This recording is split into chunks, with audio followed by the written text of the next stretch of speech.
அனைவருக்கும் வணக்கம். பேராதனை பல்கலைக்கழக தமிழ்ச்சங்கம் வழங்கும் கலைப்பிரிவிற்கான வழிகாட்டல் நிகழ்வு.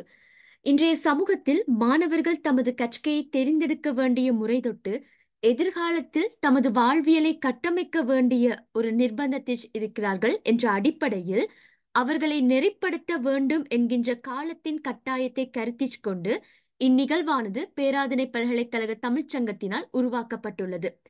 அவ்வகையில் இன்றைய நெறியாக கலைப்பிரிவிற்கான வழிகாட்டலானது ஆரம்பமாக உள்ளது.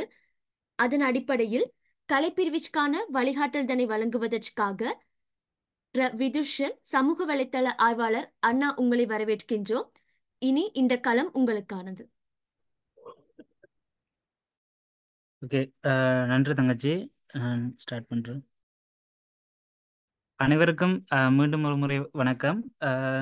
நீண்ட காலத்துக்கு பிறகு தமிழ்ச்சங்கத்தோடு இணைந்து பயணிக்கிறதுல மிகவும் மகிழ்ச்சி. அந்த வகையில் இன்றைய தினம் நாங்கள் கலைப்பிரிவு இப்போ கலைப்பிரிவு தொடர்பான சில விடயங்களை நாங்கள் இந்த இடத்துல ஆராயலாம் அப்படின்ட்டு நினைக்கிறேன். அந்த வகையில் நான் வந்துட்டு ரவீந்திரன் விதுஷன் ஹேஷ்டாக் ஜெனரேஷன் நிறுவனத்தின் சோஷியல் மீடியா அனாலிஸ்ட், அதாவது சமூக வலைத்தள ஆய்வாளராக வந்துட்டு வேலை செஞ்சு கொண்டிருக்கிறேன். ஸோ நாங்கள் இப்போ ஃபஸ்ட்டுக்கு பார்ப்போம் கலைத்துறை என்றா என்ன அப்படின்ற விஷயத்த நாங்கள் பார்க்கக்கூடிய மாதிரி இருக்கும். இப்போ நீங்கள் ஓலெவல் எக்ஸாம் எழுதி நீங்கள் ஒரு பெறுபேறை பெற்றுட்டீங்கன்னு சொன்னால் உங்களுக்கு முன்னுக்கு வந்துட்டு நிறைய ஆப்ஷன் வந்துட்டு நிப்பாட்டப்படும்.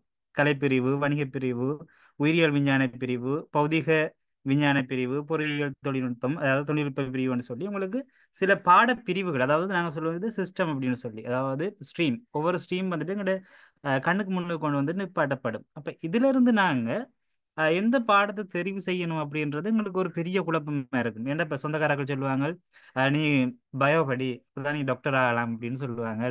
அதே போல் நீ மேக்ஸ் படி, அப்பதான் நீ என்ஜினியர் ஆகலாம். அதே போல் காமர்ஸ் படிச்சேன்னு சொன்னால் பேங்க்ல வேலை செய்யலாம் அப்படின்னு சொல்லி எங்களோட கண்ணுக்கு முன்னுக்கு நிறைய ஆப்ஷன் வந்துட்டு இருக்கும். ஆனால் இந்த கலைப்பிரிவை நாங்கள் தெரிவு செய்ய போகிறோம் அப்படின்னு சொன்னாலே உடனே ஆர்ட்ஸாக படிக்க போகிறான், ஆர்ட்ஸ் படிச்சேன்னு செய்ய போகிறா வேலை இல்லாமல் அப்படின்ற ஒரு துர்ப்பாக்கிய நிலை தான் வந்துட்டு இன்றைக்கு இந்த கலைப்பிரிவுக்கு வந்துட்டு ஏற்பட்டிருக்குது. ஸோ நாங்கள் அதை பற்றி கேட்க தேவையில்லை. ஆனால் இப்படி ஒரு ஆப்ஷன் இருக்குது. காலகாலமாக எல்லாருமே கலைப்பிரிவு ஒரு பாடமாக எடுத்து சிறந்த பெறுபேறுகளை பெற்று அவங்களோட தொழில்வாழ்மையை விருத்தி செஞ்சு கொண்டு போகிற போக்கு நாங்கள் அவதானிக்கக்கூடியதாக இருக்குது. அந்த வகையில் நாங்கள் கலைப்பிரிவை நாங்கள் ஒரு மாணவராக நீங்கள் இப்போ என்ன சொல்றீங்க, உங்களுக்கு கலைத்துறையில் இருக்க ஆர்வம் காரணமாக நீங்கள் கலைப்பிரிவை வந்துட்டு ஒரு பாடமாக நீங்கள் தெரிவு செஞ்சிட்டீங்க அப்படின்ட்டு நாங்கள் எடுத்துக்கொண்டோம்னு சொன்னால், இப்போ அந்த கலைத்துறையில் எப்படி நாங்கள் பாடங்களை நாங்கள் தெரிவு செய்யணும், அதே போல் வந்துட்டு இந்த பாடங்களை நாங்கள் தெரிவு செய்யும் போது என்னென்ன விஷயங்களை நாங்கள் கவனத்தில் கொள்ளணும், அதே போல் வந்துட்டு இந்த கலைத்துறையை நாங்கள் படிக்கிறதால என்னென்ன அதாவது தொழில் வாய்ப்புகள் எப்படியே நாங்கள் அமைச்சு கொள்ள போகிறோம், அல்லது பல்கலைக்கழகங்களில் எவ்வாறான கற்கை நெறிகளை எங்களால் கற்றுக்கொள்ளக்கூடியதாக இருக்கும், இல்லை நாங்கள் பல்கலைக்கழகங்களுக்கு தெரிவு செய்யப்படவில்லை அப்படின்னு சொன்னோம்னு சொன்னால் அந்த பல்கலைக்கழகம் தாண்டிய இந்த கலைத்துறை சார்ந்த வேலை வாய்ப்புகள் எப்படி இருக்குது, இல்லாட்டி வேறு கற்கை நெறிகள் எப்படி இருக்குது அப்படின்ற விஷயங்களை தான் நாங்கள் இன்றைக்கி இந்த குறிப்பிட்ட நேரத்தில் உங்களோட கலந்துரையாட போகிறோம். ஸோ அந்த வகையில் நாங்கள் முதலாவதாக கலைத்துறையை நாங்கள் இல்லாட்டி இந்த கலைப்பிரிவை வந்துட்டு நாங்கள் தெரிவு செய்யணும்னு சொன்னால் எங்களோட காப்போத சாதாரண தரத்தில் அடிப்படை தகமைகள், அதாவது குறைஞ்சபட்சம் நாங்கள் வந்துட்டு 3 பாடங்களில் சீதர சித்தியையும் அதே போல் 3 பாடங்களில் எஸ்தர சித்தியையும் பெற்றிருக்க வேண்டும். இதில் வந்துட்டு போதனா மொழின்னு சொன்னால் நீங்கள் தமிழ் மொழி மூலமாக பரீட்சை எழுதியிருப்பீங்கன்னா உங்களோட போதனா மொழி தமிழ், சிங்கள மொழி மூலம் எழுதியிருப்பவங்களுக்கு சிங்களம், ஆங்கில மொழி மூலமாக எழுதுறவங்களுக்கு ஆங்கிலம். அதாவது உங்களோட தாய்மொழி நீங்கள் எதை நீங்கள் எடுத்து செய்கிறீங்களோ அதுதான் எங்களோட போதனா மொழி, இல்லாட்டி எங்களோட தாய்மொழி வந்து கூட நாங்கள் எதை சொல்லலாம். அப்போ எங்களோட தாய்மொழியில் நாங்கள் சீதர சித்தி, அதாவது சிறப்பு இல்லை கிரெடிட் எடுத்துட்டு இருந்தீங்கன்னு சொன்னால் போதும். அதே போல் கணிதமும் அதில் உள்ளடங்கி இருக்கணும். கணித பாடத்தில் நீங்கள் எஸ் எடுத்து வச்சிருக்கணும். அதே போல் உங்களுக்கு அப்படி என்ன சொல்கிறது, ஃபர்ஸ்ட் டைமே உங்களுக்கு நீங்கள் இந்த ரிசல்ட் உங்களுக்கு இல்லைன்னு சொன்னால் கூட நாங்கள் 2வது முறையாக நாங்கள் எங்களோட பரீட்சை எழுதி இந்த பெறுபேறுகளை இந்த கணித பாடமாக இருக்கட்டும் நாங்கள் எடுத்து கொடுத்து செகண்ட் செயல் எடுத்து கொடுத்து கூட எங்களால் படிக்கக்கூடியதாக இருக்கணும். ஆனால் மாணவர்கள் நாங்கள் கட்டாயம் இந்த பாடத்தை நாங்கள் முதலாவது தடவையிலே நாங்கள் சித்தியை பெற்றுட்டோம்னு சொன்னால் எங்களுக்கு ஒரு பிரச்சனையும் இருக்காது. அதே போல் இந்த பாடங்கள் எங்களோட அடிப்படை தகைமையாக இருந்தால் கூட பிள்ளைகள் நீங்கள் கட்டாயம் உங்களோட ஆங்கில மொழி இலையுமே வந்துட்டு ஒரு கிரெடிட், அதாவது சீதர சித்தியை நீங்க பெற்றிருப்பீங்கன்னு சொன்னா அது இன்னும் சில கற்கைஞர்களுக்கு விண்ணப்பிக்கிறதுக்கும் அதே போல உங்களோட எதிர்கால வேலை உலகுக்கும் வந்துட்டு ஒரு அடிப்படை தகமையா இருக்கும். ஆனா இப்ப உங்களுக்கு நீங்க ஏ லெவல்ல வந்துட்டு ஆர்ட்ஸ் படிக்க போறீங்கன்னு சொன்னா 3C 3S போதும். இருந்தாலும் நீங்க ஆங்கிலத்தையும் எடுத்துக்கொண்டு வச்சிருப்பீங்களா அது உங்களுக்கு ஒரு அட்வான்டேஜா இருக்கும் அப்படின்றது தான் இந்த விஷயம். அப்ப அடிப்படை தகமை இவ்வளவுதான். அதே போல நாங்க இப்ப அடுத்ததா பார்த்தோம்னு சொன்னா எங்கட இந்த அஹ், கலைத்துறை எடுத்தான்னு சொன்னா எங்களுக்கு எக்கச்சக்கமான பாடங்கள் இருக்கும். ஸோ அப்ப அந்த எக்கச்சக்கமான பாடங்கள்ல இருந்து எப்படி நாங்க ஒவ்வொரு பாடங்களையுமே வந்துட்டு நாங்க தெரிவு செய்யறது அப்படின்றது எங்களுக்கு ஒரு பெரிய சவாலா இருக்கும். ஏன்னா அதிகூடிய பாடங்கள் இருக்கும். சிலர் சொல்லுவாங்க இந்த பாடத்துக்கு நல்ல செட் ஸ்கோர், நீ இதை எடு. இன்னும் ஒரு ஆள் சொல்லுவாங்க இல்ல இல்ல அந்த பாடத்துக்கு செட் ஸ்கோர் இல்லை, நீ இந்த பாடத்துக்கு எடுத்தேன்டா இதுக்கு உனக்கு இன்னும் நல்ல செட் ஸ்கோர் இருக்கும் அப்படின்னு சொல்லி செட் ஸ்கோரை கொண்டு இங்கே சம்மந்தப்படுத்தி உங்களோட பாடத்தெரிவுகளை வந்துட்டு பிறர் வந்துட்டு நிர்ணயிக்கக்கூடிய ஒரு போக்கும் வந்துட்டு காணப்படுது. இப்ப இந்த இடத்துல மாணவர்கள் தெளிவா இருக்கணும்னு சொன்னா நீங்க தான் படிக்க போறீங்க. அப்ப கட்டாயம் உங்களுக்கு பிடிச்ச பாடங்களை நீங்க தெரிவு செய்து படிப்பீங்களாக இருந்தால் அதுல உங்களால சிறந்த பெறுபவர்களை வந்துட்டு ஆஹ் சரி பெற்றுக்கொள்ளக்கூடிய மாதிரி இருக்கும். அப்ப அந்த வகையில பார்த்தோம்னு சொன்னா எங்களோட கலைப்பிரிவை பொறுத்தவரையில நாங்க பிரதானமாக வந்துட்டு ஒரு 4 தொகுதிக்குள்ள எங்களோட பாடங்களை வந்துட்டு நாங்க அடைக்கிடலாம். அதாவது சமூக விஞ்ஞானம் அல்லது பிரயோக விஞ்ஞானங்களுக்கான கற்கைகள், அதே போல சமயங்களும் நாகரிகங்களும், அதே போல வந்துட்டு அழகியற் கற்கைகள், அதே போல மொழி தொடர்பான பாடங்கள்னு சொல்லி பிரதானமா நாங்க 4 வகைக்குள்ள எங்களோட இந்த பாடங்கள் எல்லாத்தையுமே வந்துட்டு எங்களால உள்ளடக்கக்கூடிய மாதிரி இருக்கும். அந்த வகையில் இப்போ நாங்கள் எங்களோட முதலாவது பாடத்தொகுதியா இருக்கிற இந்த பிரயோக விஞ்ஞானம் இல்லாட்டி சமூக விஞ்ஞான பாடங்களை நாங்கள் பார்த்தோம்னு சொன்னால் அதில் நிறைய பாடங்கள் இருக்கும். இப்போ உங்களுக்கு தெரியும் பொருளியல், புவியியல், வரலாறு, மனைப்பொருளியல், விவசாய விஞ்ஞானம் அப்படின்னு சொல்லி இப்போ நீங்கள் ஸ்க்ரீனில் பார்க்குற பாடங்கள் எல்லாமே வந்துட்டு உங்களுக்கு ஆஹ் இந்த சமூக விஞ்ஞான பாடத்துக்குள்ள தான் உள்ளடங்க போகுது. இந்த இந்த சமூக விஞ்ஞான பாடங்களை நாங்கள் தெரிவு செய்யும் போது பிள்ளைகள் என்னத்தை நாங்கள் கவனத்தில் கொள்ளணும்னு சொன்னால் நீங்கள் கட்டாயமே வந்துட்டு அதாவது அடிப்படையாக வந்துட்டு நீங்கள் ஒரு சமூக விஞ்ஞான பாடத்தையாவது நீங்க கட்டாயம் எடுத்து படிப்பீங்களேன்னு சொன்னா அது உங்களுக்கு மிச்சம் உதவியா இருக்கும் பல்கலைக்கழக வாய்ப்புகளுக்கு. அப்ப நீங்க இதுல இருந்து நீங்க 3 பாடங்களையும் உங்களுக்கு தெரிவு செய்து கற்கக்கூடியக்கான வாய்ப்பு இருக்குது. குறைந்தபட்சம் நீங்க வந்துட்டு ஒரு ஒரு இதையாவது ஒரு பாடத்தையாவது நீங்க இதுல இருந்து நீங்க தெரிவு செய்து படிக்க வேணும் அப்படின்றது கட்டாயம். அப்ப அதையும் ஒருக்கா ஞாபகம் வச்சுக்கொள்ளுங்க. அப்ப எங்கட இந்த சமூக விஞ்ஞானம் அல்லது பிரயோக விஞ்ஞானம் பகுதியிலிருந்து நாங்கள் 3 பாடங்களையும் தெரிவு செய்யலாம். ஆனால் கட்டாயம் அதில் நாங்கள் ஒரு பாடத்தையாவது தெரிவு செய்து கற்க வேண்டும் அப்படின்றது இருக்குது. சரியா? அதே போல் இப்போ எங்களுடைய 2வது பாடங்களாக இருக்கிறது வந்துட்டு இந்த சமயங்களும் நாகரிகங்களும். இப்போ சமயங்களும் நாகரிகங்கள்னு சொல்லக்குள்ள எங்களுக்கு தெரிஞ்ச இப்போ இந்து சமயம் பௌத்த சமயம் பௌத்த நாகரிகம், இந்து சமயம் இந்து நாகரிகம், கிறிஸ்தவ சமயம் கிறிஸ்தவ நாகரிகம், இஸ்லாமிய நாகரிகம், அதே போல் கிரேக்க ரோம் நாகரிகம்னு சொல்லி சரி இப்படி எங்களோட பாடங்கள் இருக்குது. இப்ப இதுல வந்து பிள்ளைகள் நீங்க பாடங்களை தெரிவு செய்யும் போது எப்படி என்று சொன்னா நீங்க இதுல இருந்து ஆஹ் இப்ப உதாரணத்துக்கு நீங்க இப்ப இந்து சமயத்தை எடுத்தீங்கன்னு சொன்னா நீங்க இந்து நாகரிகம் பாடத்தை தெரிவு செய்ய முடியாது. என்னன்னு சொன்னா இப்ப அதே பாடம் தான் இங்கேயும் வரப்போகுது அப்படின்றதால இப்ப ஒரு சமய பாடத்தை நீங்க எடுத்தீங்கன்னு சொன்னா அதே சமய பாடத்தின் நாகரிகம் தொடர்பான பாடங்களை உங்களால தெரிவு செய்ய முடியாது. அப்ப அந்த விஷயத்தையும் நீங்க இதுல தெளிவா ஞாபகம் வச்சுக்கொள்ள வேண்டும். அதே போல வந்துட்டு சரி அதே போல வந்துட்டு நீங்க இதுல இருந்து நீங்க 2 பாடத்தை வந்துட்டு உங்களால தேர்வு செய்யக்கூடிய மாதிரி இருக்கும். ஆனா அந்த சமய பாடம் எடுத்தா அதுல நாகரிக பாடத்தை எடுக்க முடியாது. அப்ப அதையும் நீங்க ஒரு கவனத்துல கொள்ளணும். அதே போல வந்துட்டு இந்த அழகியற் பாடங்கள் வந்துட்டு உங்களுக்கு தெரிஞ்சிருக்கும். அழகியல் பாடம் சொல்ல சித்திரம், நடனம், சங்கீதம், அதே போல நாடகமும் அரங்கில்னு சொல்லி இப்படி உங்களுக்கு இந்த இது சார்ந்த பாடங்கள் அதாவது அழகியல் சார்ந்த பாடங்கள் இருக்குது. இப்ப இந்த அழகியல் சார்ந்த பாடங்களை நீங்க தெரிவு செய்யும் போது வந்து பிள்ளைகள் ஆஹ் இதுல இருந்து நீங்க 2 பாடங்களை வந்துட்டு தெரிவு செய்யக்கூடிய மாதிரி இருக்கும். ஆனா ஒரு பிரிவுல இருந்து 2 பாடங்களை தெரிவு செய்ய இயலாது. அது என்ன ஒரு பிரிவுல இருந்து 2 பாடத்தை தெரிவு செய்ய இயலாதுன்னு சொன்னா இப்ப நீங்க நடனத்துல வந்து நடனம் எடுக்கிறீங்கன்னு சொன்னா சிங்கள நடனமும் பரதநாட்டியம் அதாவது பரதம் என்ற இந்த 2 பாடத்தையும் வந்துட்டு உங்களால தெரிவு செய்ய முடியாது. இப்ப நீங்க இதுல இப்ப சித்திரத்தையும் நடனத்தையும் உங்களால எடுத்து படிச்சு கொள்ளக்கூடிய மாதிரி இருக்கும். அதுல பிரச்சனை இல்லை. ஆனா நீங்க இப்ப இந்த நடனம் என்ற ஒரு பாடத்தை எடுத்துட்டு இல்ல இந்த நாடகம் அரங்கியல் என்ற பாடத்தை எடுத்துட்டு அதை தமிழ் மொழி மூலமாகவும் அல்லது ஆங்கில மொழி மூலமாகவும் உங்களால படிச்சு கொள்ள முடியாது. அப்ப இதுதான் இந்த பாடத்தில் இருக்கிற அஹ், ஒரு இது இந்த பாடத்தை தெரிவு செய்யும் போது நாங்கள் கவனத்தில் கொள்ளக்கூடிய ஒரு விஷயமாக காணப்படுகிறது. அதே போல எங்களோட நாலாவது பாடத்தை சாரி நாலாவது தொகுதியை பார்த்தோம்னு சொன்னால் இந்த மொழிகள் தொடர்பான பாடம். இந்த மொழிகள் தொடர்பான பாடத்தை பார்த்தீங்கன்னு சொன்னால் இதில் வந்துட்டு எங்களுக்கு பிரதானமாக எங்களோட தேசிய மொழிகளான அஹ், தமிழ், சிங்களம், ஆங்கிலம் இருக்கும். அதே போல சாஸ்திரிய மொழிகளான அரபு, பாலி, சமஸ்கிருதம் இருக்கும்.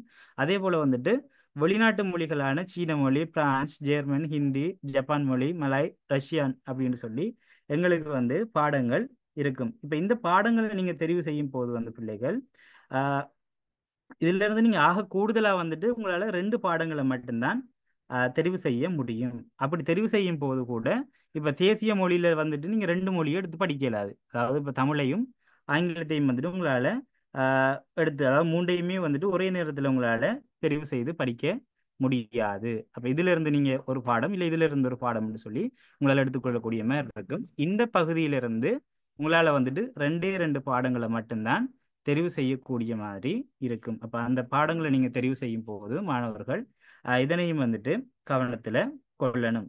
அப்ப பிரதானமா நாங்க பார்த்தோம்னு சொன்னா எங்களோட முதலாவதே வந்துட்டு எங்களோட பாடத்தறிவு. இப்ப பாடத்தறிவை பார்த்தோம்னு சொன்னா நாங்கள் கலைப்பிரிவில் அடங்குற பாடங்கள்ல பிரதானமா 4 வகையா நாங்க வகைப்படுத்துவோம். சமூக விஞ்ஞான பாடங்கள், சமய பாடங்கள், இலக்கியப் பாடங்கள், அதே போல மொழி தொடர்பான பாடங்கள்னு சொல்லி நாங்க வகைப்படுத்துவோம். இதுல வந்துட்டு நாங்கள் 3 பாடங்களை தெரிவு செய்யக்கூடிய மாதிரி இருக்கும். ஆனா கட்டாயம் ஒரு பாடத்தையாச்சும் நாங்க எடுத்திருக்கணும். அதே போல சமயங்கள் தொடர்பான பாடத்துல பார்க்கும்போது நாங்கள் இதுல 2 பாடங்கள் எடுக்கக்கூடிய மாதிரி இருக்கும். ஆனா இப்போ ஒரு சமய பாடத்தை, அதாவது இந்த சமயத்தை எடுத்தோம்னு சொன்னா இந்த நாகரிகத்தை எங்களால எடுக்க முடியாது. அதே போல அழகியல் பாடத்துல இருந்து நாங்கள் 2 பாடத்தை எங்களால தெரிவு செய்யக்கூடிய மாதிரி இருக்கும். ஆனா இப்ப வரைதல் எடுத்தோம், அதாவது சித்திரத்தையோ நடனத்தையோ எடுக்கலாம், அதுல பிரச்சனை இல்லை. ஆனா இப்ப நடனத்தை எடுத்துட்டோம்னா அதுல சிங்கள நடனம், அதே போல பரதநாட்டியம்னு சொல்லி அதுக்குள்ள இருக்கிற அந்த 2 பாடங்களையும் எடுக்க எங்களால முடியாது. அதே போல மொழி தொடர்பான பாடங்களும் அதே மாதிரியானதா தான் இருக்குது. அப்ப இது வந்துட்டு பாடங்களை தெரிவு செய்யும் போது மாணவர்கள் வந்துட்டு கவனத்துல கொள்ள வேண்டிய விஷயங்கள். அதே போல வந்துட்டு இப்ப எல்லாரும் சொல்லுவாங்க இந்த பாடங்களுக்கு வந்துட்டு செட் ஸ்கோர் இருக்குது. அப்ப இந்த செட் புள்ளியின் அடிப்படையில தான் நாங்க பாடம் செலக்ட் பண்ணணும். அப்ப சில பாடங்களுக்கு செட் ஸ்கோர் கூட, சில பாடங்களுக்கு செட் ஸ்கோர் குறைய அப்படின்னு சொல்லுவாங்க. ஆனா இப்ப அது வந்துட்டு இப்பாடங்களை வச்சு கொண்டு கணிப்படுற ஒன்று இல்லை. அந்த குறிப்பிட்ட அஹ், யாராச்சும் கேட்கணும் ஏதாச்சும்.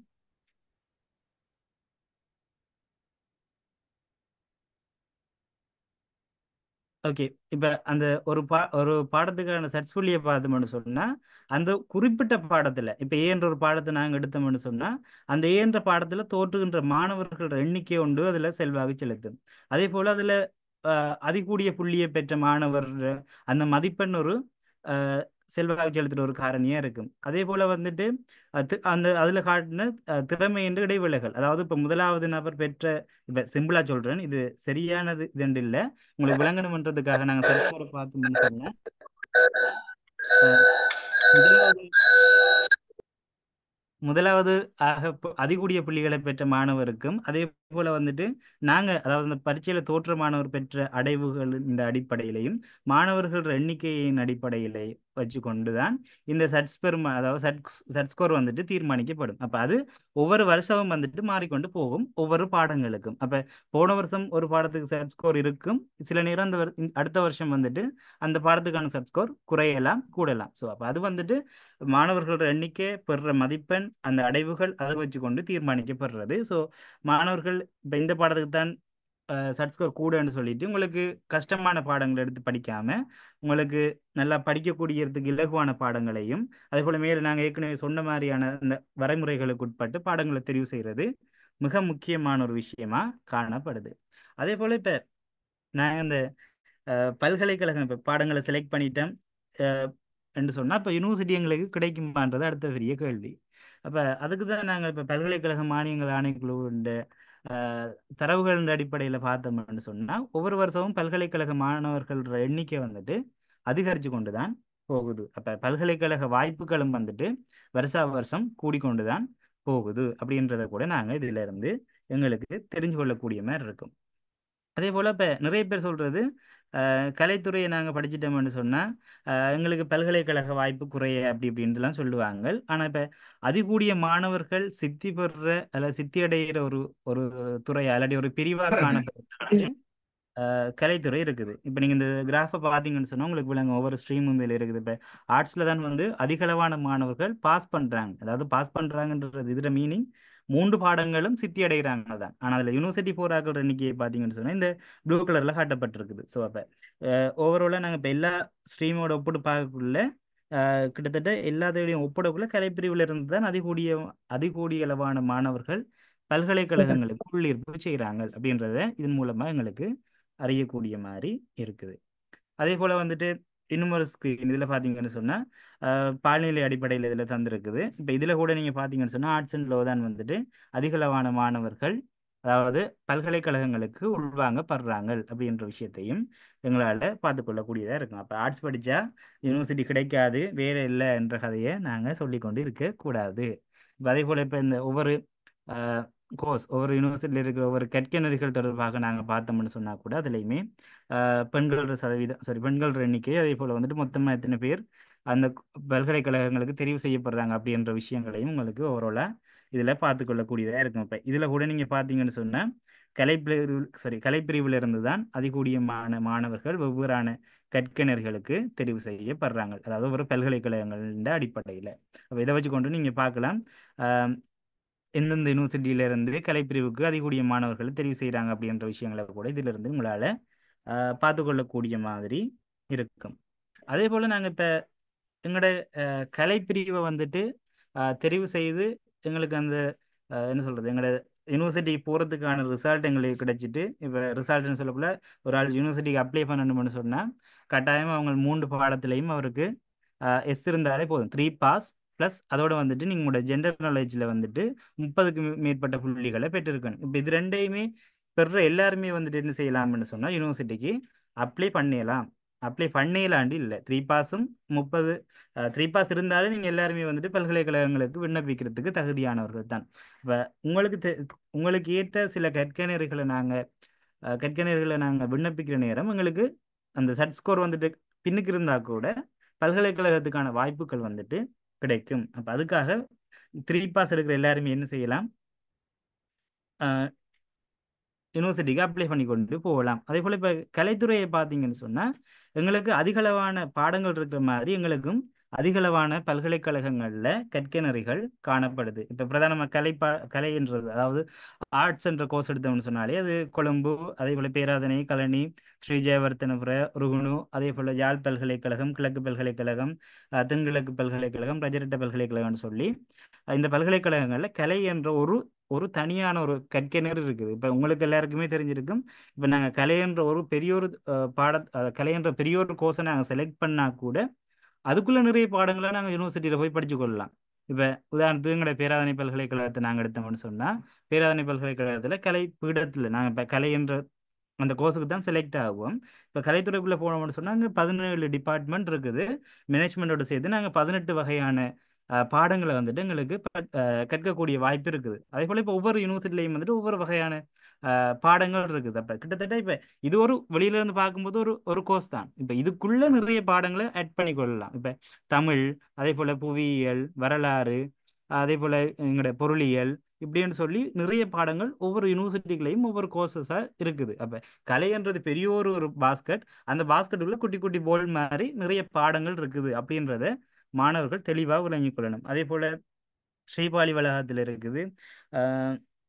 அதே போல் வந்துட்டு அது இல்லாமல் சில கற்கை நெறிகள் கூட இருக்குது. இப்போ தொடர்பாடல் கற்கைகள் கம்யூனிகேஷன் ஸ்டடீஸ் வந்துட்டு கிழக்கு பல்கலைக்கழகத்தின் திருகோணமலை வளாகத்தில் வந்துட்டு இருக்குது. ஸோ அப்போ அதுக்கு நாங்கள் என்ன செய்யலாம் கலைத்துறையை படித்தார்கள் அப்ளை பண்ணக்கூடிய மாதிரி இருக்கும்.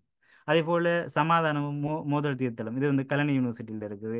அதே போல் தென்கிழக்கு பல்கலைக்கழகத்தில் இஸ்லாமிய கற்கைகள் அப்படின்னு சொல்லி தனியான ஒரு கோர்ஸ் ஆர்ட்ஸ் படித்தாக்கள் இருக்குது. அதே போல் அரபி லாங்குவேஜும் அவங்களுக்கு தனியான ஒரு கோர்ஸாக அதில் இருக்குது. அதே போல் வந்துட்டு இந்த டிரான்ஸ்லேஷன் ஸ்டடீஸ் அப்படின்னு சொல்லுவாங்கள்ல. அப்போ அதாவது மொழி ஆங்கிலத்தை இரண்டாம் மொழியாக கற்பிக்கிறது, அதே போல் மொழிபெயர்க்கிற அது சம்பந்தமான கற்கை கூட இந்த கலனி பல்கலைக்கழகம், ஜெயபர்த்தனபுர பல்கலைக்கழகத்தில் கூட இருக்குது. அதே போல் இப்போ ரீசெண்டாக அறிமுகப்படுத்தப்பட்டது தான் இந்த பேராதனை பல்கலைக்கழகத்தில் சோஷியல் ஒர்க், சமூக பணி அப்படின்ற ஒரு பாடம் கூட. இப்போ நீங்கள் அதை படிச்சீங்கன்னு சொன்னால் உங்களுக்கு பேச்சுலர் ஆஃப் சோஷியல் ஒர்க் அப்படின்னு சொல்லி வரும். பிஎஸ்டபிள்யூன்னு சொல்லி உங்களுக்கு டிகிரி வரும். அப்போ பிஏன்ற டிகிரி கூட எங்களுக்கு வராதப்ப அதுக்கேற்ற மாதிரி இப்போ ஒவ்வொரு பாடங்களுக்குமே வந்துட்டு இப்போ பிஏ இதில் வந்து ஐடி அப்படின்னு சொல்லி அந்த பாடத்துக்கு ஏற்ற மாதிரி எங்களோட டிகிரியும் வந்துட்டு மாறப்போகுது. அப்போ அதையும் நாங்கள் மாணவர்கள் என்ன செய்யணும்னு சொன்னால் கவனத்தில் கொண்டு இந்த பாடங்களை தெரிவு செய்யணும். இது இல்லாமல் அப்போ இது உலகமே வந்துட்டு நாங்கள் கலைத்துறையில் மட்டும் இருந்து அதாவது கலை என்ற ஒரு தொகுதிக்குள்ள இருந்து மட்டும் நாங்கள் என்ன செய்ய போகிறோம், தெரிவு செய்யக்கூடிய கற்கை நெறிகளாக இருக்குது. இப்போ இது இல்லாமல் எங்களுக்கு வந்துட்டு அஹ், இந்த எங்களோட சுவாமி உள்ளானந்த அழகிய கற்கைகள், அந்த ஃபைன் ஆர்ட்ஸ் அப்படின்னு சொல்லுவோம், அப்படியான கற்கை நெறிகளும் வந்துட்டு இந்த கலைத்துறையோட சார்ந்த ஆட்களுக்கு தான் கிடைக்கிறதுக்கான வாய்ப்பு இருக்குது. ஸோ அப்போ இதோட நாங்கள் அதையும் அட் பண்ணிக்கொள்ளக்கூடிய மாதிரி இருக்கும். அது இல்லாமல் நாங்கள் வெவ்வேறு பாடப்பிரிவுல இருந்து மாணவர்கள் என்ன செய்யலாம், நாங்கள் அப்ளை பண்ணலாம். அதாவது நாங்கள் இப்போ ஆர்ட்ஸ் படிச்சிருப்போம், ஆனால் வேறு வேறு சில கோர்ஸுகளுக்கும் எங்களுக்கு அப்ளை பண்ணக்கூடிய மாதிரி இருக்கும். இப்போ அந்த வகையில் முதலாவதாக வந்துட்டு நாங்கள் சட்டத்தை பார்க்கலாம். அதாவது லோ, இப்போ லோன்றது வந்துட்டு ஒவ்வொரு யூனிவர்சிட்டியிலுமே வந்துட்டு ஒவ்வொரு குறிப்பிட்ட மாணவர்களை வந்து தான் தெரிவு செய்வாங்க. அதுக்கு அவங்களோட சட் ஸ்கோர், அதே போல் வந்துட்டு அவங்களோட சாரி அவங்க ஆங்கிலத்தில் பெற்றுக்கொண்ட அஹ், பெறுபேறு, அதாவது காபோத சாதாரண தரமாக இருந்தால் அதில் சீதர சித்தியை பெற்றிருக்கணும். காபோத உயர்தரம்னு சொன்னால் குறைஞ்சது எஸ்தர சித்தியை அவங்க பெற்றிருக்கணும். அதே போல் வந்துட்டு ஒவ்வொரு பல்கலைக்கழகங்களால் நியமிக்கப்படுற சட்ஸ் புள்ளி, அதாவது சட் ஸ்கோருக்கு விட அது கூடுதலாக இருக்கணும். இப்போ அது 1.8 இருக்கலாம், 2 இருக்கலாம், 1.6 கூட இருக்கலாம். ஸோ அது வந்துட்டு யூனிவர்சிட்டிக்கு ஏற்ற மாதிரி, அந்த இயருக்கு ஏற்ற மாதிரி இந்த சட்ஸ் பெருமான சட் ஸ்கோர் வந்துட்டு மாறிக்கொண்டு போகும். அப்போ இது வந்து ஓகே. இப்போ இதில் நாங்கள் பார்த்தோம்னு சொன்னால் இப்போ இந்த லோ அப்படின்றத வந்துட்டு வெறுமனே வந்துட்டு இப்போ ஆர்ட்ஸ் படிக்கிறார்கள் மட்டும்தான் அப்ளை பண்ணலாமான்னு கேட்டால் இல்லை. அந்த குறிப்பிட்ட சட் ஸ்கோர், அதே போல் ஆங்கிலத்தில் இருக்கிற பெறுபேறுகள், அதன் அடிப்படையில் வந்துட்டு யாராக இருந்தாலும் இதுக்கு வந்துட்டு நாங்கள் அப்ளை பண்ணக்கூடிய மாதிரி இருக்கும். அதுலேயுமே வந்துட்டு அதிக அளவில் யார் வந்துட்டு அப்ளை பண்ணுவாங்கன்னு சொன்னால் இந்த கலைத்துறையை படிக்கிறார்கள் தான். என்னென்னு சொன்னால் இந்த சட்ஸ் பெறுமதி, அதாவது சட் ஸ்கோர் வந்துட்டு கூடுதலாக தேவை அப்படின்றதுக்காக கலைத்துறையில் படிக்கிற மாணவர்கள் தான் அதிக அளவில் இந்த சட்டத்துறையை வந்துட்டு தெரிவு செய்யக்கூடிய ஒரு போக்கும் காணப்படுகிறது.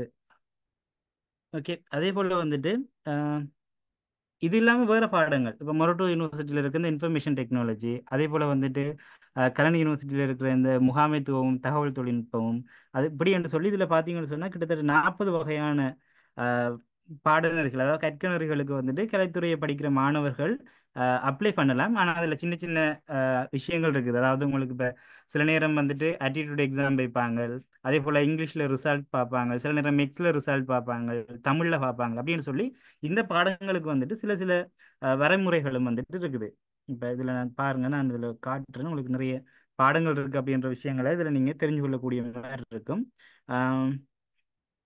ஓ, அதே போல் வந்துட்டு இப்போ கடைசியாக வந்துட்டு அறிமுகப்படுத்தினவங்க நிதி பொருளியல் அப்படின்ற ஒரு கோர்ஸ், அதே போல் வந்துட்டு ஆரம்ப கல்வி அப்படின்னு சொல்லி ஆரம்ப கல்வி என்று சொல்லி கொழும்பு யூனிவர்சிட்டியில் ஒரு கோர்ஸ் அப்ளை இப்போ புதுசாக ஸ்டார்ட் பண்ணியிருக்காங்க. ஸோ இப்போ அதே போல் நிதி பொருளியல் என்ற பாடம் புதுசாக ஜெயப்புரையில் வந்துட்டு ஸ்டார்ட் பண்ணியிருக்காங்க. ஸோ இப்போ இதில் பார்த்தீங்கன்னு சொன்னால் கிட்டத்தட்ட உங்களுக்கு 47 வகையான கற்கைகளை வந்துட்டு எல்லாரும் ஒவ்வொரு துறைகள்ல இருந்து இருக்கிற ஆட்களுமே வந்துட்டு என்ன செய்யலாம், ஒவ்வொரு துறைகள்ல இருந்து கூட நாங்கள் அப்ளை பண்ணக்கூடிய மாதிரி இருக்கும். அப்போ இது கலைத்துறை இல்லாமல் நாங்கள் என்ன சொல்கிறது, கலைத்துறை படித்த ஆட்கள் கூட நாங்கள் வேறு கோர்ஸுகளுக்கு வந்துட்டு அப்ளை பண்ணக்கூடிய மாதிரி இருக்கும். இப்போ இதில் பார்த்தீங்கன்னு சொன்னால் நிறைய கோர்சஸ் இருக்குது. ஸோ இந்த ப்ரெசன்டேஷன் வேணும்னு சொன்னால் ஷேர் பண்ணலாம். இந்த வீடியோ ரெக்கார்டிங் வந்துட்டு உங்களுக்கு யூடியூப்ல இருக்கும். ஸோ அப்போ உங்களுக்கு பார்க்கக்கூடிய மாதிரி கூட இருக்கும். ஸோ இப்படி நிறைய கோர்சஸ் இருக்குது அப்படின்ற விஷயத்தையும் நீங்கள் தெரிஞ்சு வச்சுக்கொள்ளுங்க. அதே போல் வந்துட்டு இப்போ பார்த்தோம்னு சொன்னால் சில பாடங்களை வந்துட்டு நாங்கள் தெரிவு செய்யும் போது சில பாடங்களுக்கு வந்து இந்த உளச்சார்பு செய்முறைன்னு சொல்லுவாங்க. அதாவது ஆட்டிடியூட் எக்ஸாம் வந்துட்டு செய்வாங்க. இப்போ நீங்கள் என்ன செய்யணும்னு சொன்னால் அந்த பாடங்களை வந்துட்டு ஏர்லியாக தான் அதை கால் பண்ணுவாங்க ஆட்டிடியூட் எக்ஸாமுக்கு. அப்போ அந்த டைமில் நீங்கள் அந்த ஆட்டிடியூட் எக்ஸாம் எல்லாம் செஞ்சிட்டிங்கன்னு சொன்னால் சில நேரங்களில் உங்களோட சட் ஸ்கோர் வந்துட்டு குறைஞ்சதாக இருந்தால் கூட உங்களுக்கு யூனிவர்சிட்டி என்ட்ரன்ஸ் கிடைக்கிறதுக்கான வாய்ப்புகள் வந்துட்டு அதிக அளவில் இருக்குது. ஸோ அப்போ இதில் பார்த்தீங்கன்னு சொன்னால் உங்களுக்கு நிறைய கோர்சஸ் இருக்குது. உதாரணமாக இந்த வடிவமைப்பு, கட்டிடக்கலை, அதே போல் மியூசிக், இந்த இசை, நடனம், சித்திரம், நாடகம், அது இல்லாமல் இந்த உடற்கல்வி சார்ந்த பாடங்கள். இப்போ இந்த யாழ் பல்கலைக்கழகத்தில் இருக்குது இது வந்து உடற்கல்வி அப்படின்ற பாடம். அதுக்கு வந்துட்டு நீங்கள் இப்போ ஆட்டிடியூட் எக்ஸாம் இருக்கும். அதே போல் உங்களுக்கு வந்துட்டு இன்டர்வியூ வச்சிருப்பாங்க. இப்போ நீங்கள் பாடசாலை மட்டங்களில் தேசிய மட்டங்களுக்கு இப்போ பாடசாலையில் வந்துட்டு தேசிய மட்டங்களில் போயிட்டு சான்றிதழ்களை விளையாட்டில் பெற்றிருப்பீங்கன்னு சொன்னால் உங்களுக்கு இப்படியான கோர்ஸுகள், அதாவது இந்த விளையாட்டு விஞ்ஞானம், அதே போல் வந்துட்டு உடற்கல்வி, இப்படியான கோர்ஸுகளுக்கு வந்துட்டு அப்ளை பண்ணுறதுக்கு அந்த சர்டிஃபிகேட் கூட உங்களுக்கு யூஸ்ஃபுல்லாக இருக்கும். ஸோ அப்போ அந்த அந்த சர்டிஃபிகேட்டை பயன்படுத்தி நீங்கள் யூனிவர்சிட்டிக்கு என்டர் பண்ணலாம். அதுக்கு நீங்கள் என்ன செய்யணும்னு சொன்னால் 3 பாஸ் இருக்கணும். அதே போல் வந்துட்டு உளச்சார்பு சொல்கிற இந்த ஆட்டிடியூட் எக்ஸாம்லையுமே வந்துட்டு நீங்கள் அதை செட் பண்ணி அதில் உங்களுக்கு ரிசல்ட் எடுத்து வச்சிருக்கணும். அதே போல் வந்து பிள்ளைகள் சில பாடங்களை வந்துட்டு நாங்கள் தெரிவு செய்யும் போது சில தேவைப்பாடுகள் எங்களுக்கு தேவைப்படும். அதாவது சில பாடங்களை இப்போ சட்டம்னு சொல்லி பார்த்தோம்னு சொன்னால் ஆங்கிலத்தில் காப்போது சாதாரணத்தில் கட்டாயம் சீதரச்சித்தி இருக்கணும். அப்படி சில பாடங்களுக்கு இருக்குது. இப்போ இந்த பாடங்களுக்கு நீங்கள் அப்ளை பண்ண போறீங்களாக இருந்தால் கட்டாயம் உங்களுக்கு காப்போது சாதாரண தரத்தில் அவங்க கேட்கப்படுற தகமைகள், அதாவது என்ன பாடத்தில் என்னென்ன ரிசல்ட் இருக்குன்னு சொல்லி அவங்க கேட்குறாங்களோ அந்த ரிசல்ட் நீங்கள் கட்டாயம் பெற்றிருக்கணும். சிலருக்கு வந்துட்டு நல்ல ரிசல்ட் இருக்கும், அதாவது ஏலெவலில். சில நேரம் இது நல்ல கோர்ஸ், நாங்கள் இதுக்கு அப்ளை பண்ணுவோம்ட்டு போகிற நேரம் அங்கே கேட்டிருப்பாங்க இங்கிலீஷில் சி இருக்கணும், இல்லாட்டி இங்கிலீஷில் பி இருக்கணும்னு சொல்லக்குள்ள மிச்ச நல்லமான கோர்ஸை கூட என்ன செய்யலாம், எங்களால் ரிசல்ட்டும் இருக்கும் ஆனால் அப்ளை பண்ணிக்கலாம் போகும். அதுக்கு காரணம் என்ன வேண்டாம், நாங்கள் காப்போது சாதாரணத்தில் இதை நாங்கள் கவனத்தில் எடுக்க மாட்டோம். ஸோ இப்போ இதுகளையும் மாணவர்கள் கவனத்தில் எடுத்துக்கொண்டு தங்களோட உயர்கல்வியை, அதாவது கலைத்துறையில் உயர்கல்வியை தொடர்ற மாணவர்கள் இதையும் கட்டாயம் கவனத்தில் கொள்ள வேண்டும். அப்படி எடுத்தீங்கன்னு சொன்னால் ஃப்யூச்சரில் வந்துட்டு உங்களுக்கு அது இன்னும் ஈஸியாக இருக்கும் உங்களோட யூனிவர்சிட்டி என்ட்ரன்ஸை கூட்டிக் கொள்றதுக்கு. அதே போல் இதில் சில பாடத்தொகுதிகள் இருப்பாங்க. இப்போ நாங்கள் இப்போ இறுதியாக அறிமுகப்படுத்தின இந்த ஆரம்ப கல்வி என்ற பாடத்தை கூட நீங்கள் வந்துட்டு என்னது உங்களோட ஆங்கிலத்தில், அதே போல் கணிதத்தில், விஞ்ஞானத்தில்னு சொல்லி பெறுபவர்கள் என்னது பெறுபவர்கள் வந்துட்டு இருக்கணும் அப்படின்ற விஷயங்கள் சொல்லியிருக்கு. அதே போல் நிதி பொருளியல் எடுத்தோம்னு சொன்னால் கணிதத்திலையும் ஆங்கிலத்திலையும் சி இருக்கணும். ஸோ அப்போ இதுகளையும் மாணவர்கள் கட்டாயம் கவனத்தில் கொள்ளுங்க. அதே போல் வந்து பிள்ளைகள் இப்போ நிறைய பேர் செய்கிற ஒரு மிஸ்டேக் என்னென்னு சொன்னால் யூனிவர்சிட்டிக்கு பஸ்போம் போடும்போது ஒரு 2-3 கோர்ஸுக்கு போட்டுட்டு விடுறது. அப்படின்ட்டு இல்லை, நீங்கள் என்ன செய்யலாம்னு சொன்னால் கிட்டத்தட்ட உங்களுக்கு 125 கோர்ஸுக்கு நீங்கள் அப்ளை பண்ணலாம். ஆக கூடுதலாக நீங்கள் 125 வரைக்கும் நீங்கள் அப்ளை பண்ணலாம். உங்களோட முதலாவது தெரிவு, 2வது தெரிவு, 3வது தெரிவுன்னு சொல்லி நீங்கள் அப்ளை பண்ணிக்கொண்டே போகலாம். 125 வரைக்கும் போகலாம். ஸோ அதில் ஏதாவது ஒன்று உங்களுக்கு கிடைக்கணும்னு இருந்தால் கட்டாயம் கிடைக்கும். ஸோ அதால் அது இப்போ நாங்கள் சும்மா தானே ஃபார்ம் ஃபில் பண்ண போகிறோம். அப்போ சும்மா ஒரு 10 கோர்ஸை ஃபில் பண்ணிட்டு விடாமல் மேக்ஸிமம் உங்களுக்கு என்னெல்லாம் கிடைக்கிறதுக்கான வாய்ப்பு இருக்குதோ அதெல்லாம் நீங்கள் இந்த ஃபர்ஸ்ட் ஃபார்ம் போடும்போது கவனத்தில் கொண்டு ஃபர்ஸ்ட் ஃபார்மை போடுங்க. அப்படி போட்டிங்கன்னு சொன்னால் உங்களோட பல்கலைக்கழக வாய்ப்புகள் வந்துட்டு இன்னைக்கும் உறுதி செய்யப்படும், அதோட அதிகரிக்கிறதுக்கான வாய்ப்புகளும் காணப்படுது. அதே போல் வந்து பிள்ளைகள் இந்த பல்கலைக்கழகம் தாண்டிய வாய்ப்புகள், இப்போ நாங்கள் ஆர்ட்ஸை படிச்சிட்டோம், எங்களுக்கு யூனிவர்சிட்டி இல்லை அப்படின்னு சொன்னால் நாங்கள் என்ன செய்கிறது அப்படின்ற ஒரு கேள்வி நிறைய பேருக்கு வரும். அப்போ அதுக்கு நாங்கள் என்ன செய்யலாம்னு சொன்னால் இலங்கையில் வந்துட்டு ஸ்ரீலங்கா லோ காலேஜ் இருக்குது, அதாவது சட்டக்கல்லூரி. இப்போ இதுக்குள்ளே வந்துட்டு நீங்கள் உங்களோட காப்போத உயர்தரத்தில் வந்துட்டு 3 பாடங்களில் சித்தி பெற்றிருக்கணும். அதே போல் வந்துட்டு காப்போத சாதாரண தரத்தில் ஆங்கிலத்தில் சீதர சித்தி இருந்ததுன்னு சொன்னால் அவங்கள வந்து எக்ஸாம் கால் பண்ணுவாங்க. இப்போ எக்ஸாம்ட அந்த இதை மாற்றிட்டாங்க, அதாவது முதல் இருந்த சிஸ்டம் இல்லை, இப்போ இந்த வருஷத்துல இருந்து சிஸ்டத்தை மாற்றிட்டாங்க. இப்போ உங்களுக்கு அது இன்னும் ஈஸியாக இருக்கும் படிக்கிறதுக்கு. அப்போ அந்த 4 பாடங்கள் இப்போ மாற்றிருக்கிறாங்க. ஸோ அப்போ அதுகளை நீங்கள் இப்போ இருந்து, அதாவது நீங்கள் ரெடி ஆகிட்டு இப்போ எங்களுக்கு யூனிவர்சிட்டி கிடைக்கலன்னு சொன்னால் இப்போ வெறுமனே யூனிவர்சிட்டி இல்லைன்னு இருக்காமல் நீங்கள் இதுகளுக்கு கூட இப்போ லோக்கல் கூட அப்ளை பண்ணலாம். அப்போ நீங்கள் இப்போ அதில் அப்ளை பண்ணி நீங்கள் அங்கே போயிட்டு 3 வருஷம் படிச்சுட்டு அங்கே ப்ராக்டிஸுக்கும் போயிட்டு வந்துட்டீங்கன்னு சொன்னால் நீங்கள் ஒரு லோயர். அதுக்கு பிறகு வந்துட்டு நாங்கள் யூனிவர்சிட்டி தான் போகணும், அப்படி போயிட்டு வாரவங்களை விட நல்ல சேலரி எடுத்துக்கொள்ளக்கூடிய மாதிரி இருக்கு. உங்களுக்கு தெரியும் இலங்கையில் வந்துட்டு சட்டத்துறையை படித்தவங்க நிறைய பேர் நல்லா உழைச்சி கொண்டு இருக்காங்க. அப்போ அதுக்கு உங்களுக்கு ரிசல்ட் வேணும்னு சொன்னால் நீங்கள் அங்கே எடுத்துருக்கணும். அதே போல் இதை தாண்டி நீங்கள் லோ காலேஜ் கூட அப்ளை பண்ணக்கூடிய மாதிரி இருக்கும். அது இல்லாமல் வந்து பிள்ளைகள் ஓப்பன் யூனிவர்சிட்டி, இலங்கையில் திறந்த பல்கலைக்கழகம் இலங்கையில் பரவலாக எல்லா இடத்துலையுமே இருக்குது. அவங்களுமே வந்துட்டு நிறைய கோர்சஸை வந்துட்டு ஆஃபர் பண்ணி கொண்டு இருக்காங்க. ஸோ அங்கேயும் வந்துட்டு நீங்கள் இப்போ எல்எல்பி செய்யலாம், அது இல்லாமல் வேறு வேறு கோர்சஸ் வந்துட்டு செய்கிறாங்க, அதுகளை செய்யலாம். அப்படியும் இல்லையான்னு சொன்னா உங்களுக்கு இப்போ விடிஏன்னு சொல்லி கேள்விப்பட்டிருப்பீங்க. தொழில்நுட்ப கல்லூரிகள் இலங்கையில எல்லா பகுதிகளிலையும் இருக்குது. அங்க போயிட்டு உங்களுக்கு விருப்பமான ஒரு கற்கனறிய நீங்க அங்க போயிட்டு அங்க தொழில்முறை ரீதியா நீங்க உங்களோட சிறந்த சித்திகளை வந்துட்டு பெற்றுக்கொள்ளக்கூடிய மாதிரி இருக்கும் பிள்ளைகள். அதே போல வந்துட்டு இப்ப நீங்க உயர்தரத்துல விவசாயத்தை ஒரு பாடமா எடுத்துருந்தீங்கன்னு சொன்னா உங்களுக்கு இந்த விவசாய கல்லூரிகள் அதே போல விவசாய வள நிலையங்கள்னு சொல்லி இருக்குது. இப்ப அங்கெல்லாமே போயிட்டு வந்துட்டு நீங்க இந்த என்பிக்யூ லெவல்ல வந்துட்டு சர்டிபிகேட்டை செய்யலாம். அப்ப என்பிக்யூ லெவல்ல சர்டிபிகேட்டை செஞ்சீங்கன்னு சொன்னா அதுக்கு பிறகு வந்துட்டு சர்டிபிகேட் ஹையர் சர்டிபிகேட் அட்வான்ஸ் சர்டிபிகேட்னு சொல்லி வரும். அதுக்கப்புறம் நீங்கள் டிப்ளமா செய்யலாம். அப்புறம் ஹையர் டிப்ளமா, அதுக்கப்புறம் நீங்கள் டிகிரின்னு சொல்லி எங்களோட என்பிக்யூ சிஸ்டத்திலேயே நீங்கள் என்ன செய்யலாம், அடுத்தடுத்த படிக்கு போய் நீங்கள் உங்களோட டிகிரியை கூட இந்த துறைகளில் வந்துட்டு பெற்றுக்கொள்ளக்கூடியதுக்கான வாய்ப்புகள் இலங்கையில் காணப்படுது. என்ன கொஞ்சம் டைம் எடுக்கும். டைம் எடுத்தாலும் உங்களுக்கு ஒரு டிகிரியை வந்துட்டு உங்களால் பெற்றுக்கொள்ளக்கூடிய மாதிரி இருக்கும். இப்போ உங்களுக்கு எல்லாருக்கும் தெரியும் இலங்கையில இந்த என்பிக்யூ சிஸ்டம் எப்படி இருக்குன்னு சொல்லி. அப்போ அதுக்கேற்ற மாதிரி நீங்கள் மூவ் பண்ணீங்கன்னு சொன்னால் உங்களுக்கு பிடிச்ச ஒரு துறையில் சாரி உங்களுக்கு பிடிச்ச ஒரு துறையில் உங்களாலையுமே வந்துட்டு ஒரு டிகிரியை வந்துட்டு பெற்றுக்கொள்ளக்கூடிய மாதிரி இருக்கும். இப்போ இது வந்துட்டு நான் ஜஸ்ட் ஒரு உங்களுக்கு ஒரு ஐடியாவுக்காகத்தான் இதை போட்டிருக்கேனே தவிர இப்போ இவ்வளவுதான் இருக்கான்னு கேட்டால் இல்லை. இதை தாண்டி நீங்கள் ஹெச்என்டிஏ கோர்சஸ் செய்யலாம். அதே போல் வந்துட்டு இப்போ ஒவ்வொரு இந்த என்னது என்ஐஏ அதே போல இந்த சமூகம் சார்ந்து இயங்கக்கூடிய சில நிறுவனங்கள், கல்வி சார்ந்து இயங்கக்கூடிய சில நிறுவனங்கள் இருக்குது. அங்கே போயிட்டு நீங்கள் நிறைய கோர்சஸ் செய்யக்கூடிய மாதிரி இருக்கும். ஸோ அப்படியே இந்த கலைப்பிரிவை படிக்கிறவங்களுக்கு வந்துட்டு பல்கலைக்கழகம் மட்டும்தான் ஒரு ஆப்ஷன் அண்டு இல்லை. அதை தாண்டி நிறைய ஆப்ஷன் இருக்குது. ஸோ அதுகளில் கூட நாங்கள் போயிட்டு படிக்கக்கூடியதாக இருக்கும். அதில் எனக்கு தெரிஞ்சு ஒரு பெஸ்ட்டான ஒரு ஆப்ஷன் சொன்னால் இலங்கையில் இருக்கிற இந்த லோ காலேஜ். நீங்கள் லோ காலேஜ் போனீங்கன்னு சொன்னால் நல்ல சேலரி எடுக்கலாம், நல்ல ப்ரொஃபஷனல் உங்களுக்கு கிடைக்கும். ஸோ அப்போ அதை கூட நீங்கள் ட்ரை பண்ணக்கூடிய வாய்ப்பு இருக்குது. ஸோ அப்போ உங்களுக்கு யூனிவர்சிட்டி கிடைக்கலன்னு சொல்லி கவலைப்பட்டு கொண்டிருக்கிற மாணவர்கள் இப்படியான வழிமுறைகளையும் உங்களோட வாழ்க்கையை தொடரலாம் அப்படின்றதையும் சொல்லிக் கொள்கிறேன். அதே போல் இந்த கலைப்பிரிவும் வேலை வாய்ப்பும் இது கொஞ்சம் ஒரு பிரச்சனைக்குரிய ஒரு பகுதி தான். நான் இப்போ இதில் எதுக்குமே இதில் பார்த்தீங்கன்னா எந்த ஒரு டெக்ஸ்ட்டுமே போடலை. நான் இதில் எப்படி பிளான் பண்ணேன்னு சொன்னால் உங்களுக்கு வெறுமனே ப்ரெசன்டேஷன் அப்படின்ட்டு மட்டும் இல்லாமல் இந்த பகுதியை கொஞ்சம் நாங்கள் டிஸ்கஸ் பண்ணி அதுக்கு தீர்வு காண போனால் கொஞ்சம் நல்லா இருக்கும் அப்படின்னு சொல்லி யோசிச்சேன் நான். இப்போ கலைப்பிரிவை பொறுத்தவரையில் நிறைய பேர் சொல்கிறது ஆர்ட்ஸ் படித்தா வேலை இல்லைன்னு சொல்லி. உண்மைக்குமே எந்த துறையை படித்தாலும் வேலை இல்லை அப்படின்ற பிரச்சனை இருக்கும் தற்காலிகமாக. அது குறிப்பிட்ட காலத்துக்கு இருக்கும். அதுக்கப்புறம் அது இல்லாமல் போகும். ஒரு பொருளாதாரத்தை எடுத்த மட்டும் கட்டாயம் வேலை வாய்ப்பின்மைன்றது வந்துட்டு இருக்கும். அது இல்லாத ஒரு பொருளாதாரம் உலகத்தில் எங்கேயுமே இல்லை. ஸோ அப்போ அதால் அது கலைப்பிரிவு படித்தாதாலும் வேலை இல்லையான்னு கேட்டால் அப்படின்ட்டு இல்லை.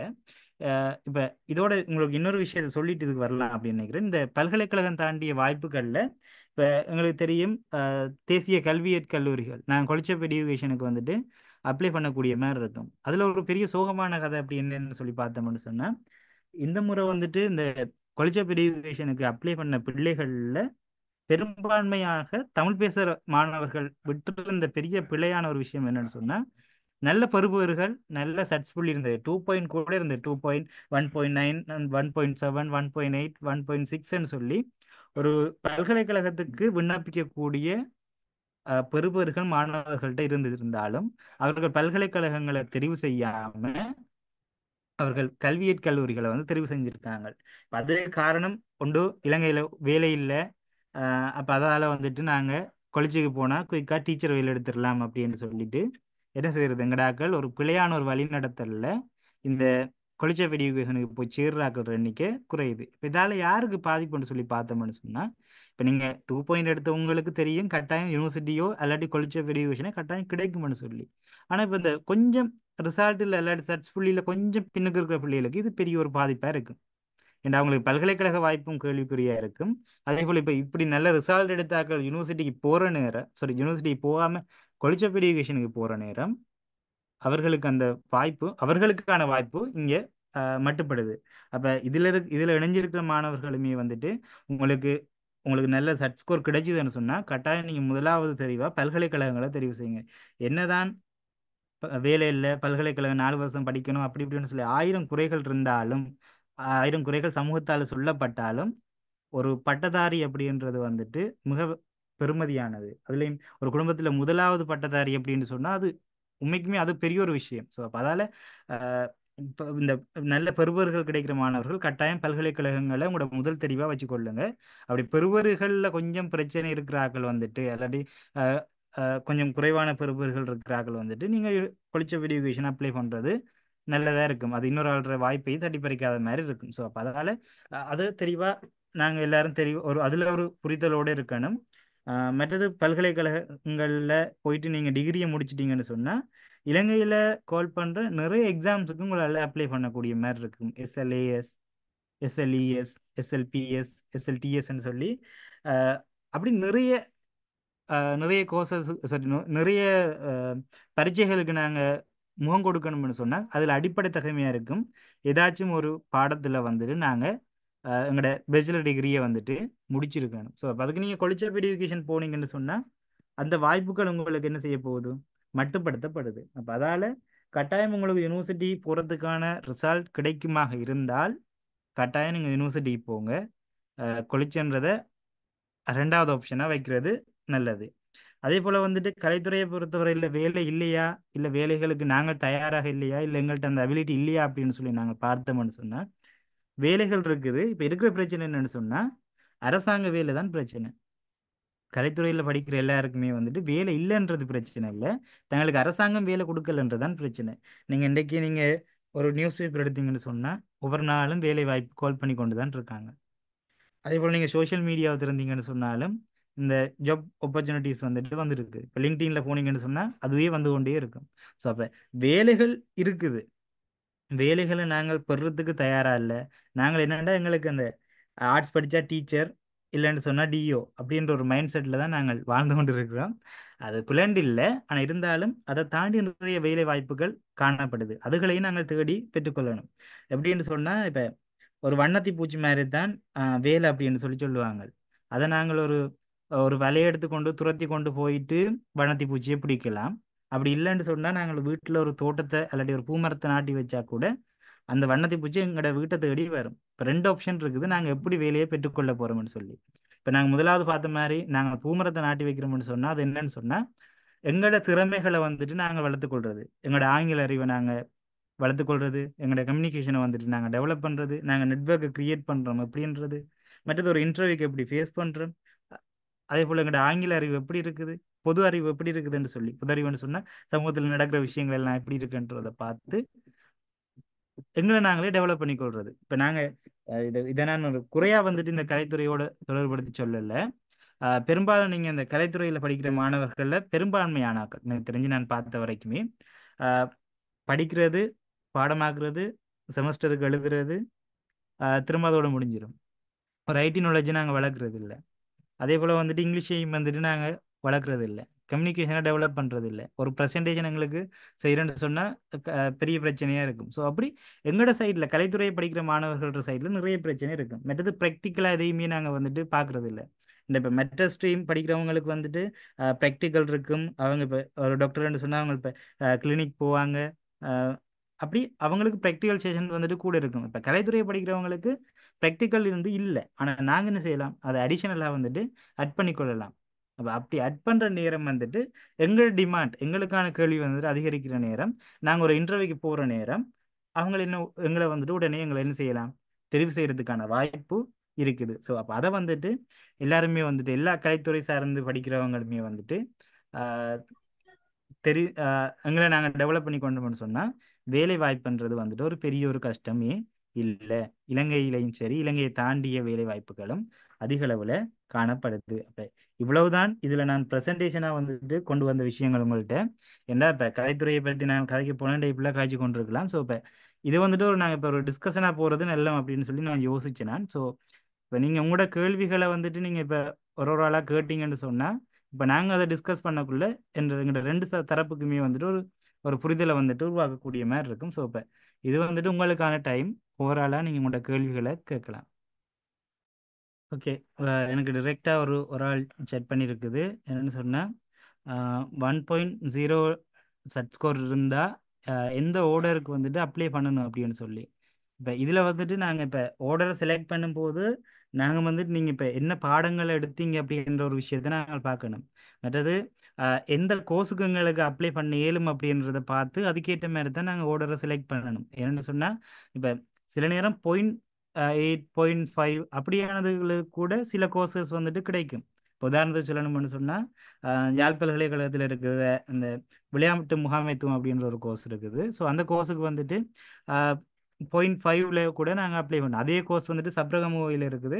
அதுக்கு வந்துட்டு 0.5லையும் வந்துட்டு நாங்கள் அப்ளை பண்ணலாம். ஸோ அப்படி கோர்சஸ் இருக்குது. ஸோ நீங்கள் இப்போ நீங்கள் எடுத்த பாடம் உங்கள்கிட்ட வேறு எக்ஸ்ட்ராவாக ஏதாச்சும் இருந்ததுன்னு சொன்னால் அதை வச்சுக்கொண்டு நாங்கள் உங்களுக்கு போடக்கூடிய மாதிரி இருக்கும். மற்றது நீங்கள் உங்களுக்கு இப்போ யூனிவர்சிட்டிக்கு நீங்கள் போக போகிறீங்கன்னு சொன்னால் இப்போ யூனிவர்சிட்டியில் வந்துட்டு உங்களுக்கு ஒரு அந்த கைடு வந்துட்டு தந்துருப்பாங்க. ஸோ இப்போ ஓகே.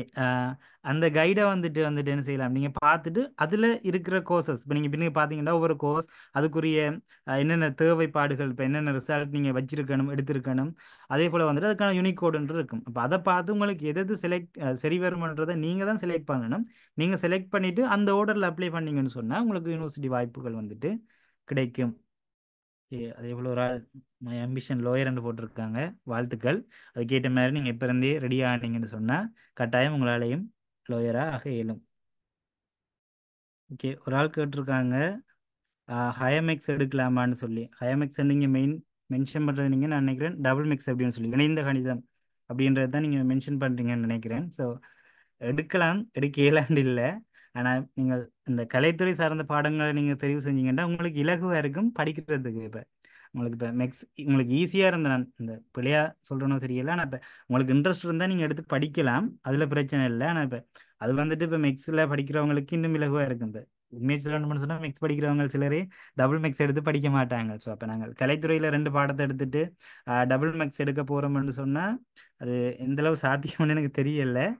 அடுத்து படிக்கலான்னு சொல்லி இல்லை, படிக்கலாம். ஆனால் அது உங்களை பொறுத்து தான் இருக்கு. எனக்கு தெரிஞ்சு நீங்கள் இப்போ கலைத்துறை சார்ந்த பாடங்களையே எடுத்து படிக்கிறது அஹ், அதாவது இந்த பாடத்தை ஒரு ஒப்படக்கில் கலைத்துறை சார்ந்த பாடங்கள் எடுத்து படிக்கிறது மிச்சம் ஈஸியாக இருக்குன்னு நினைக்கிறேன். ஒரு ஆள் கேட்டிருக்காங்க எஜுகேஷன் ஆஃபீஸில் வந்துட்டு நாங்கள் வேலை செய்யணும்னு சொன்னால் அதுக்கு என்ன செய்யணும் அப்படின்னு கேட்டிருக்காங்க. அதுக்கு கட்டாயம் ஆர்ட்ஸ் படிக்கணுமான்னு கேட்டிருக்காங்க. இதில் 2 விஷயம் இருக்குது. என்னென்னு சொன்னால் இப்போ நாங்கள் ஆஹ், ஒரு கல்வி திணைக்களத்தில் வந்துட்டு நாங்கள் வேலை செய்ய போகிறோம், அதுவும் உயர் பதவிக்கு போக போகிறோம்னு சொன்னால் அதில் SLES எழுதணும்னு நினைக்கிறேன். அதாவது இலங்கை கல்வி நிர்வாக சேவை அப்படின்னு சொல்லி ஒரு எக்ஸாம் வந்துட்டு ஹோல்ட் பண்ணுவாங்க. நீங்கள் இதில் நீங்கள் உங்களோட டிகிரியை முடிச்சுட்டு அதுக்கப்புறம் நீங்கள் அந்த எக்ஸாமில் நீங்கள் பாஸ் பண்ணீங்கன்னு சொன்னால் உங்களுக்கு கண்டிப்பாக உங்களுக்கு நீங்கள் எதிர்பார்த்த அந்த இலக்கை வந்துட்டு அடையக்கூடிய மாதிரி இருக்கும். ஓகே, ஒரு ஆள் கேட்டிருக்காங்க வந்துட்டு நாங்கள் யூனிவர்சிட்டியில் இன்டர்னலாக ஒரு கோர்ஸ் ஃபாலோ பண்ணி கொண்டு இன்னமும் எக்ஸ்டர்னலாக இன்னும் ஒன்றை செய்யலாமா அப்படின்ட்டு கேட்டிருக்காங்க. இலங்கையில் நீங்கள் இப்போ முதலாவது உங்களோட இந்த பல்கலைக்கழக மானியங்கள் ஆணைக்குழுவால் வெளியிட்டிருக்க அந்த புத்தகத்தை பார்த்தீங்கன்னு சொன்னால் இலங்கையின் இலவச கல்வியை வந்துட்டு ஒரு இடத்துல தான் ஒரு பெற்றுக்கொள்ளக்கூடிய மாதிரி இருக்கும். 2 இடத்துல பெற்றுக்கொள்றதுக்கான வாய்ப்புகள் வந்துட்டு இலங்கையில் இல்லை. ஆனால் இப்போ எக்ஸ்டர்னலாக செய்கிறதுன்னு சொன்னால் அதாவது நீங்கள் இன்னும் ஒரு இடத்துல காசு கட்டி செய்ய போறீங்கன்னு சொன்னால் அதாவது இந்த கோர்ஸ் மாதிரி செய்கிறேன்னு சொன்னால் செய்யலாம். ஆனால் இப்போ ஒரே டைமில் 2 யூனிவர்சிட்டிலேயோ இல்லாட்டி யூனிவர்சிட்டிலையும் படித்து கொண்டு லோக்கலிச்சில் அப்ளை பண்ணுறதோ அப்படி வந்துட்டு செய்ய இயலாது. இப்படி செஞ்சால் அது சட்டத்துக்கு முரணான ஒரு விஷயம் தான், அது இல்லீகல் தானே. அது ஒரே டைமில் 2 இலவசமாக கல்வி வழங்குற நிறுவனங்களில் படிக்கிற அப்படின்றது ஏன்டா அது இன்னும் ஒரு ஆள்ற வாய்ப்பை வந்துட்டு இல்லாமல் ஆக்கும். ஸோ அப்போ அதால் நீங்கள் இன்டர்னலாக 2 இடத்துல செய்ய இயலாது, எக்ஸ்டர்னலாக செய்கிறேன்னு சொன்னால் செய்யலாம், அது பிரச்சனை இல்லை. ஓகே, ஜிஎஸ் கோர்ஸ் வந்துட்டு இப்படி செலக்ட் பண்ணுற அப்படின்னு சொல்லி கேட்டிருந்தீங்க. ஜிஎஸ் வந்துட்டு அந்தந்த யூனிவர்சிட்டி தான் அதாவது பல்கலைக்கழக மானியங்கள் ஆணைக்குழுவால் தான் தெரிவு செய்வாங்க. அது வந்துட்டு அது ஒரு என்ன சொல்கிறது, இப்போ நம்ம கலை அப்படின்றது ஒரு கோர்ஸ், அதே போல் வந்து சமூக பணி அப்படின்றது ஒரு கோர்ஸ் மாதிரி ஜிஎஸ் அப்படின்றது வந்துட்டு ஒரு கோர்ஸ். அப்போ அந்த கோர்ஸுக்கு வந்துட்டு பல்கலைக்கழக மானியங்கள் ஆணைக்குழுவால் தான் தெரிவு செய்வாங்க. அதுக்கு நீங்கள் இப்போ புவியியல் எடுத்திருக்கணும் கட்டாயம் ஒரு பாடமாக, அதே போல் வந்துட்டு இங்கிலீஷும் இருக்கணும்னு நினைக்கிறேன். ஸோ அப்படி அந்த இதை அடிப்படையை வச்சுக்கொண்டு தான் தெரிவு செய்வாங்க. ஒரு ஆள் கேட்டிருக்காங்க 1.8 வந்துட்டு நான் எடுத்திருக்காங்களாம். ஸோ அப்போ அவங்க வந்துட்டு ஃபாரின் யூனிவர்சிட்டிக்கு அப்ளை பண்ணலாமா அப்படின்னு கேட்டிருக்காங்க. எனக்கு தெரிஞ்சு கண்டிப்பாக அப்ளை பண்ணலாம், ஃபாரின் யூனிவர்சிட்டிக்கு அப்ளை பண்ணுறதுல எந்த பிரச்சனையுமே இல்லை. ஆனால் இப்போ உங்களுக்கு இலங்கையில் இருக்க பல்கலைக்கழகங்களுக்கே வந்துட்டு கிடைக்கும் கண்டிப்பாக. அப்படி இல்லை நீங்கள் ஃபாரினில் தான் போய் படிக்க போகிறீங்கன்னு சொன்னாலும் அந்த ரிசல்ட்டை வச்சுக்கொண்டு படிக்கலாம், அதுலேயும் பிரச்சனை இல்லை. இப்போ நீங்கள் இந்த வெளிநாட்டில் வந்துட்டு நீங்கள் படிக்க போறீங்கன்னு சொன்னால் இப்போ ஒவ்வொரு யூனிவர்சிட்டி, அதாவது இன்டர்நேஷனல் லெவலில் இருக்கிற ஒவ்வொரு யூனிவர்சிட்டியின் வெப்சைட்டையும் ஒருக்கா செக் பண்ணி பாருங்கள். அவங்க வந்துட்டு ஓப்பனாக கால் பண்ணியிருப்பாங்க வெளிநாட்டு மாணவர்களுக்குன்னு சொல்லி. அப்போ அந்த டைமில் நீங்கள் அதை அப்ளை பண்ணணும். அதே நேரத்தில் வந்துட்டு அவங்க சில சில தகமைகள் வச்சுருப்பாங்க. அப்போ அதுகளையும் நீங்கள் பூர்த்தி செய்யக்கூடிய மாதிரி இருக்கும்.